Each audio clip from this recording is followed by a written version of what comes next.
ተአምር የቱ ነው ተአምር የምንለው በእኛ ቤተክርስቲያን አረዳድ? ይሄ የሆነ ቦታ ሄጄ ህልማየሁ ምናምን የምትሉት እሱ እንዴት ተአምር ይባላል? እሱ እኮ ተራ ነገር እኮ ነው። ጥቂት ነገር እኮ ነው። ጥቂት ነገር እኮ ነው። ተአምር የምንለው ድንግል በድንግልና መጽነሷ፣ ሰው የሆነ ክርስቶስን በድንግልና መውለዷ፣ ወለደች ግን ድንግልናዋ በእናትነት አልተለወጠም። ተአምር ነው ይሄ፣ ድንቅ ነው ይሄ።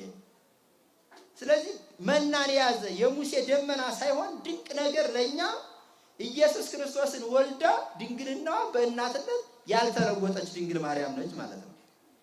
ድንቅ የሚባለው ተአምር ሙሴ ኤርትራን የከፈለባት የሙሴ በትር ሳትሆን ክርስቶስ የገሃነምን ባህር የከፈለበት መስቀል ነው ማለት ነው።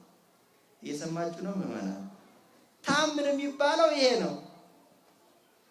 በ12 ሰዓት ውሃ ሳያጠጧት የለመለመች የአሮን በትር ሳትሆን እሷማ ደርቃለች። ዛሬ እኮ የለችም እሷ።